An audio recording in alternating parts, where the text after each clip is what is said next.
What's up? What's up? What's up, Black family? Peace, love, and respect. Peace, love, and respect, Black family. I'm just out here enjoying my backyard, just here in the water, speaking to my ancestors. We had some Neanderthals. They didn't stop the boat, and they rolling around here crazy on a Tuesday. But let's get into teachings. Race over religion. Race over religion. This is the reason why I'm race over religion. And soon, many African people all around are definitely waking up to this. Some are still sleeping dead. But many African people all around and across the globe are waking up to being race over religion.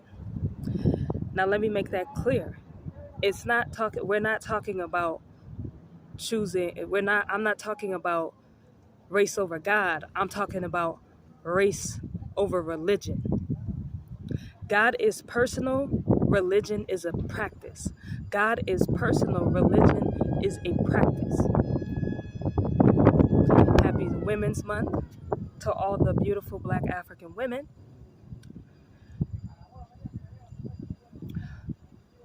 Forty-day Lent. I'm actually participating in it. Fruits and veggies. 40 days I'll be doing that. I can see difference in skin. Feel more bright, light, everything. But race over religion. I want to get into it. I'm going to give you 3 reasons why I'm race over religion. And let's get it, African people. Number 1, economics.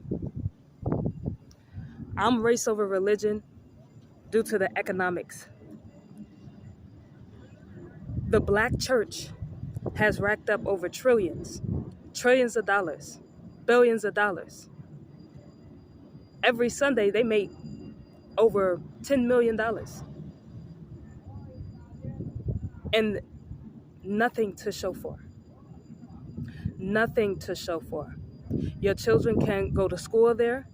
They don't have any schools for your children. Look at our little beautiful Black princess who just got slammed on the desk, knocked unconscious, and everybody in the classroom, including the teacher, was calling her names, calling her monkey and stuff like that, while this Neanderthal Mexican knocked her out. And no one did anything. I believe you probably had one person that checked to see if she was okay. But I'm saying in full, that should have never happened. It shouldn't have been going down in the first place. Especially for a male to be putting his hands on any female at all. But I'm talking about the economics. Black church received too much of our Black money just to be worshiping white Jesus, and your children are being miseducated.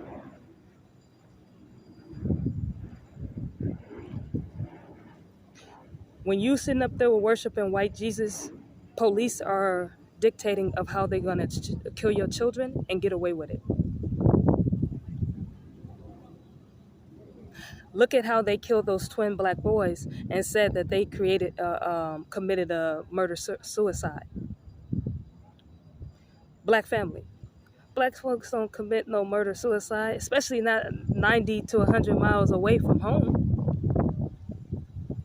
Black folks don't commit no murder-suicide. We got too much stuff going on in our daily lives already to be plotting and planning a murder-suicide for twin Black boys. I don't think so. I know for a fact it was either police genocide or it sounds like the Ku Klux Klan either got a hold of the boys. That's what it seems like. But our economics.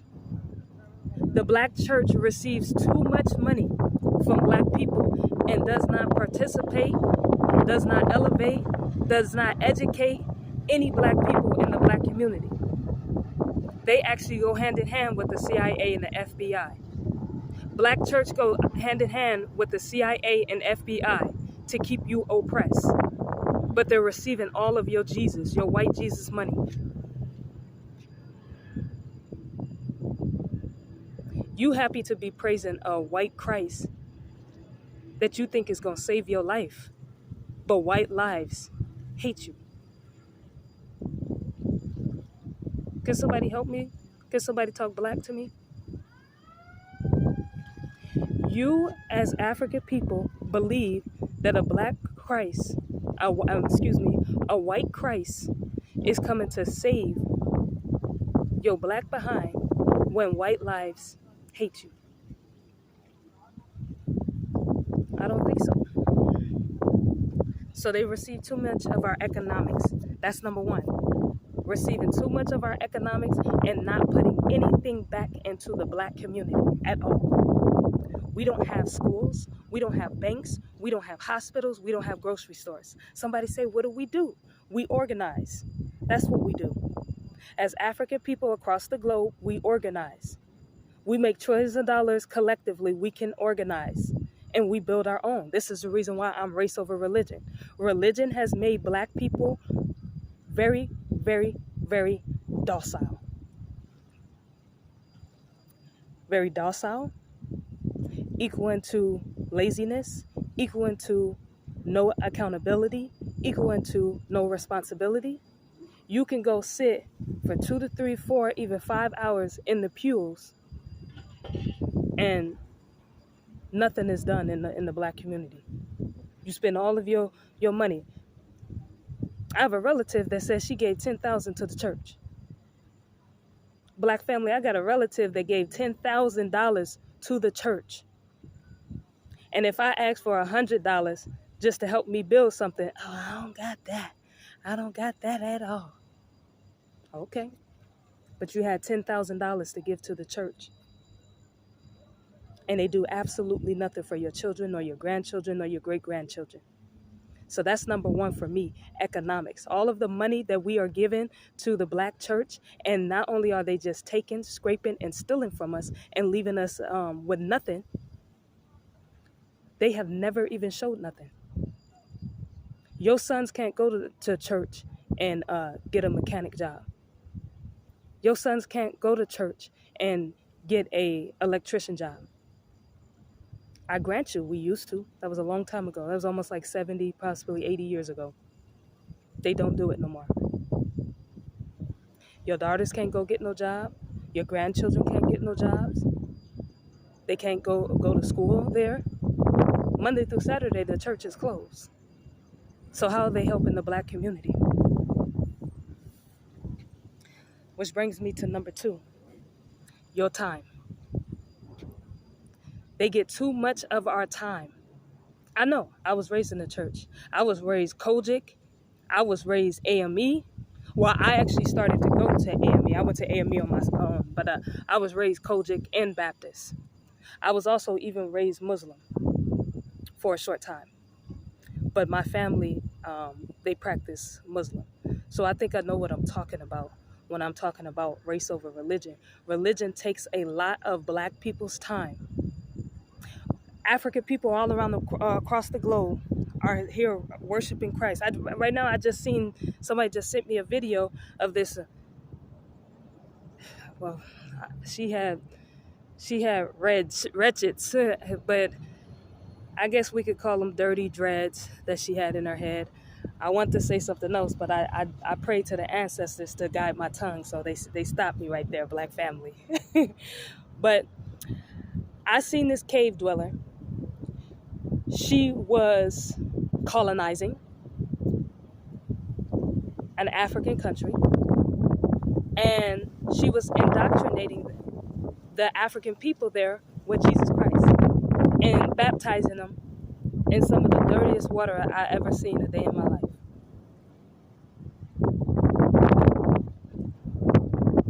Time. Number 2 is time, black family. We have given too much time to the church.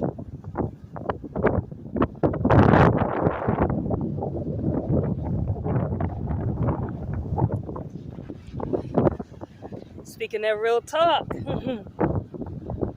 That's the ancestors agreeing. Whenever you got that just breeze of wind coming, black family, that's the ancestors agreeing, like, speak your speak. Black family, we give too much time to the church. Way too much time. All the time that we have been given to church, we could have built a school for our black children. All the time that we have been given to the church, we could have built up a bank. All the time that we've been given to the church, we could have already bought homes. All the time that we've been given to the children, we could have built our own cities. All the time that we've been given to the church, we could have been organized. All the time that we've been given to the church, we could have built our own economics by now. All the times that we've been given to the church and just given our time and our money, we could have built distributions. You hear what I'm saying, black family? I'm saying we've been putting way too much time into black church. This is why I'm race over religion. And soon African people all across the globe will be, very, very soon. We've been giving too much time to white Christ. He doesn't even exist. He's non-existent.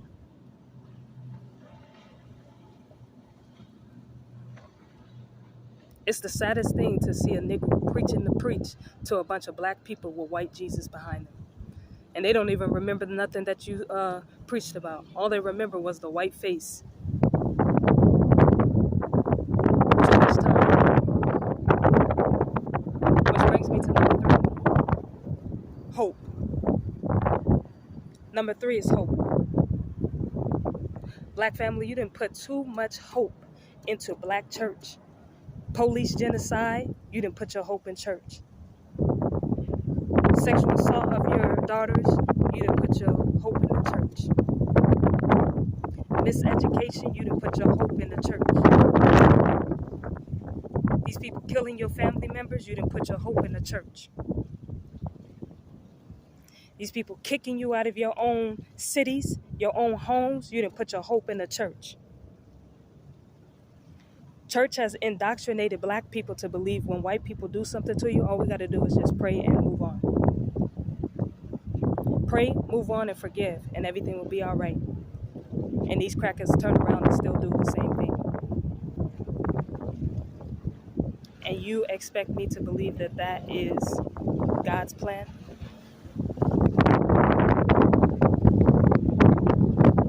I don't think so. Faith without works is dead. Faith without works is dead. You putting too much hope into the church, black family. And you still unemployed. You putting too much hope into the church. You have a 15-year-old black boy, 16-year-old black boy, 18-year-old black boy, and they all in jail.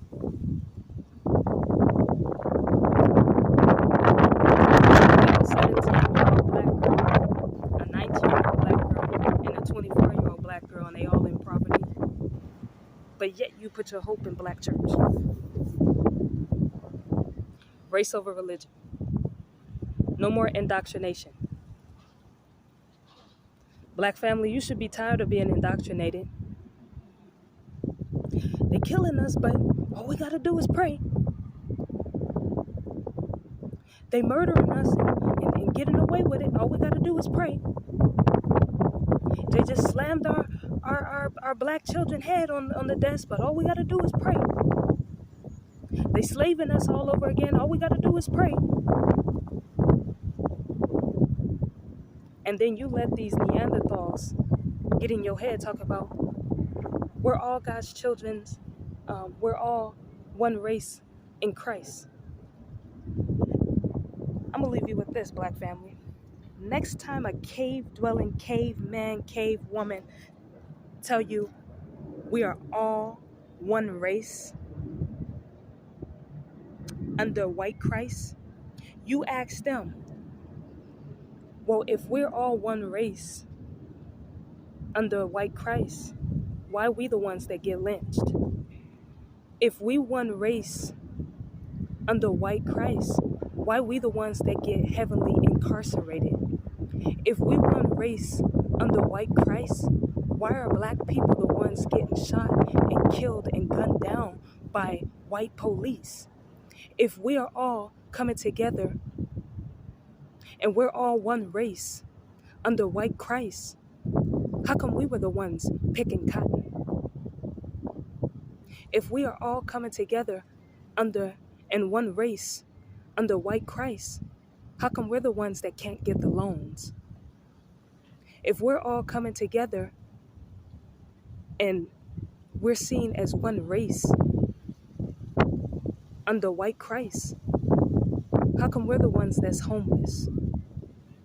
If we're all coming together and we're one race under white Christ, how come we're the ones that was redlined? If we're all coming together in one race under white Christ, how come we're the ones that got lynched through the sundown times? If we're all coming together under one white Christ and we're all one race under white Christ, how come we're the ones that were slabbed on the ships and shipped into a land that wasn't ours? If we're all coming together under one Christ, this white Christ, and we're all one race, black family, let them know, how come our children are special educated?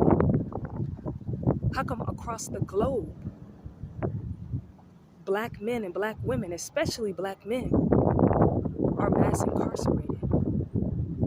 If we're all coming together and we're all one race under white Christ, how come black people are the highest in poverty across the globe? In the UK, on the African continent, in Asia, here in America, in Australia.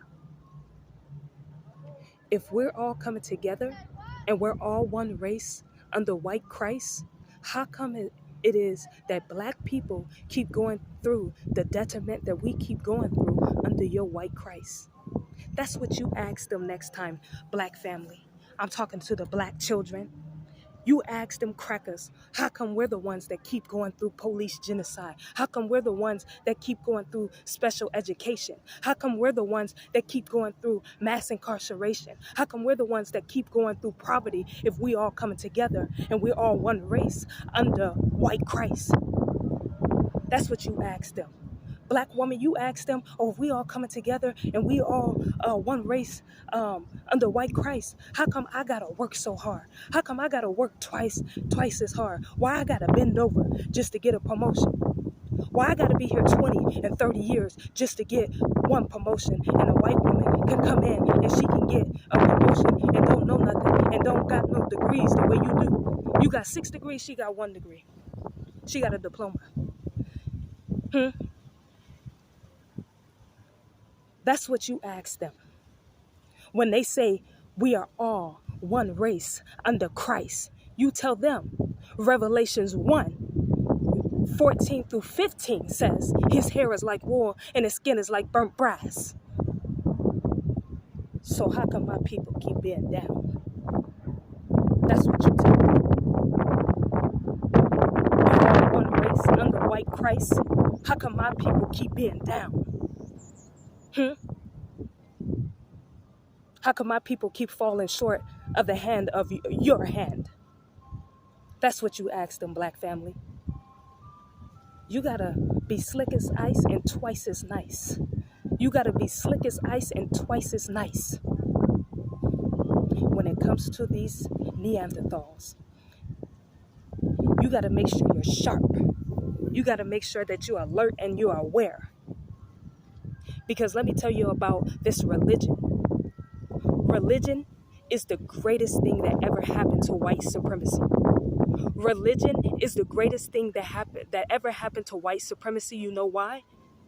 Oh, we just shot they black ass down and all they gonna do is pray. Then we just killed their son. All they gonna do is pray. We just kicked in the door and killed their own. And all they gonna do is pray. All they gonna do is we shall overcome. All they gonna do is march. All they gonna do is go to church. All they gonna do is spend all their money. They won't organize. They won't get in order. They won't build their own. They just gonna continue to be docile, sit in the pews and pray. I don't think so. Never no more. We ain't doing it no more, black family. African people stand up. African people stand up. We're not doing it no more. Race over religion. Race over religion. No more indoctrination. No more incarceration. No more special education. No more degradation. No more extermination. It's race over religion. That's what we're doing. African people stand up and take back your power. Some of us is weak, but all of us is strong. Black power.